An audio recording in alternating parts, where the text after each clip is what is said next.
Tonight I'm going to read you the Steward's Tale.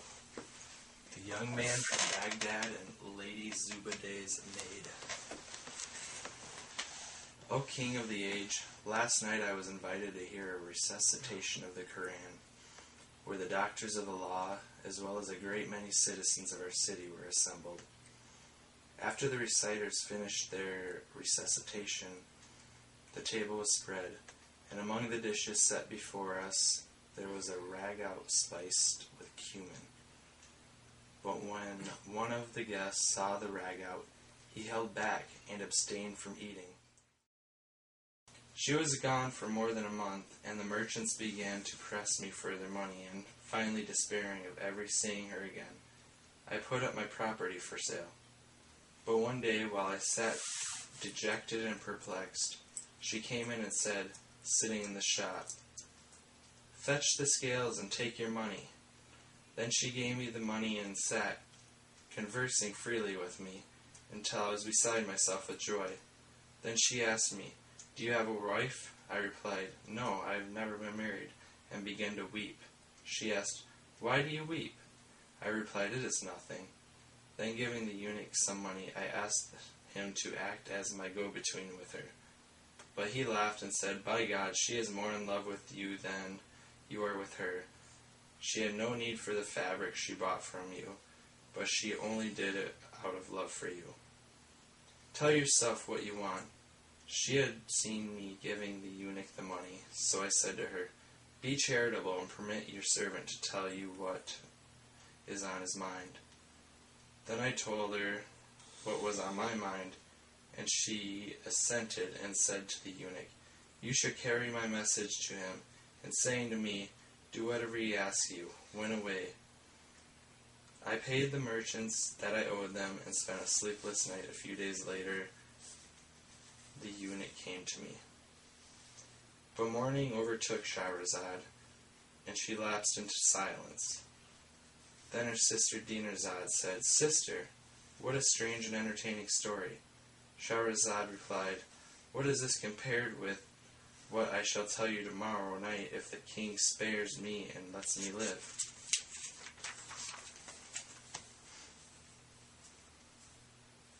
The following night Shahrazad said, "It is related, O king, that the steward told the king of China that the young man said, 'When the eunuch came, I treated him generously, and when I asked him about his mistress, she replied, "She is pining with love for you." Then I asked him, "Who is she?"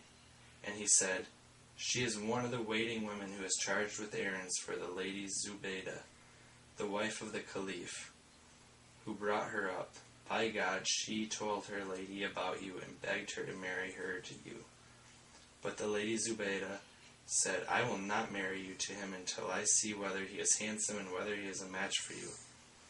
I will take you to the palace at once, and if you succeed in entering without being seen, you may win her in marriage. But if you are found out, you will lose your head. What do you say?" I replied, "I am ready to go with you." Then he said, "As soon as it is night, go to the mosque built by the Lady Zubaydah on the Tigris River." I replied, "Very well." Then I went to the mosque, where I performed my evening prayer and passed the night. Just before daybreak there came up some servants in a boat with some empty chests, which they deposited in the mosque and departed. But one of them stayed behind, and when I looked at him closely, I found that he was the eunuch who had come to me earlier. Soon my lady herself came in, and when she drew near, I rose to greet her, and she sat to converse with me, with tears in her eyes. Then she made me get into one of the chests and locked me in. Then the eunuchs came back with all sorts of things that she kept stowing in the chest until she had filled them all and locked them. Then they placed the chest in the boat and headed downstream to the palace of Lady Zubaydah. I soon began to regret what I had done, saying to myself, "By God, I am undone," and kept weeping and praying to God to deliver me until the boat reached the gates of the Caliph's palace.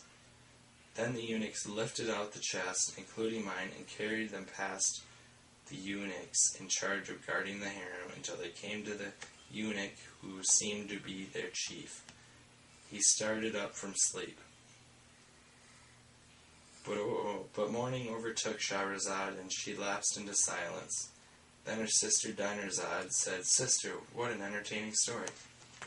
Shahrazad replied, "What is this compared with what I shall tell you tomorrow night if the king spares me and lets me live?" The following night Shahrazad said, "I heard, O happy king, what the steward told the king of China, that the young man said."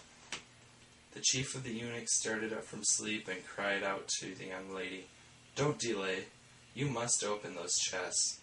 It has happened that the chest he is about to start with was the one in which I was, and when they brought it to him, I lost my senses and in my panic wet myself until my urine began to run out of the chest." Then the young lady said, "Chief, you have ruined me and ruined my merchants by spoiling the belongings of the Lady Zubaydah." Is that a chapter? No. Not even one yet. It's just like a 10-page story. Oh, okay. The chief of the eunuchs said, "Take the chest and go." But hardly had the eunuchs carried me and hurried away with all the other chests, when I heard a voice saying, "Oh my, oh my, the Caliph, the Caliph." When I heard this, my heart died within me.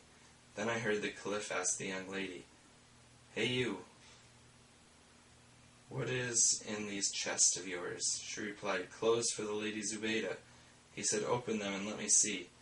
And when I heard this, I knew that I was undone. Then I heard the young lady say, "O Commander of the Faithful, these chests contain the clothes and belongings of the Lady Zubaydah, and she does not wish their contents to be seen by anyone." But the Caliph said, "You must open these chests, so that I may see what is in them. Bring them to me." When I heard the Caliph say, "Bring them to me," I was sure of death.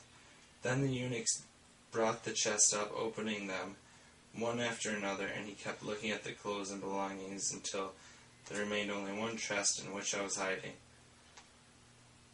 They carried me and let me down before him, and I bade life goodbye, being certain that I was going to lose my head or die. The Caliph said, "Open the chest so that I may see what is in," and the eunuch rushed to open the door. But morning overtook Shahrazad, and she lapsed into silence. Then Dinarzad said to her sister Shahrazad, "What a strange and entertaining story." Shahrazad replied, "What is this compared with what I shall tell you tomorrow night if the king spares me and lets me live?" The following night Shahrazad said, "I heard, O king, that the steward told the king of China that the young man said, the Caliph said to the eunuchs, 'Open this chest so that I may see what is in it.' But the young lady said, 'O my lord, open it in the presence of the Lady Zubaydah, for that which is in it is her secret, and she is more particular about this one than all the other chests.' When the Caliph heard her explanation, he ordered the eunuchs to carry the chest inside, and two of them came and carried the chest in which I was hiding. Well, I could hardly believe that I was still alive as soon as the chests were inside the harem where my friend lived. She rushed in and opening it, said, 'Get out quickly and take this stairway upstairs.' I stood up and climbed out of the chest, and hardly had she closed the lid, and I climbed the stairs, when the eunuchs came in and with the other chest, followed by the Caliph. Then they opened everything again before him, while he sat on the chest where I had been hiding. Then he got up and went into the harem. At this time I sat with my mouth dry from fear until the young lady came upstairs and said to me, 'There is no longer anything to fear. Be cheerful and wait until the Lady Zubaydah comes to see you, and you may be fortunate and win me.'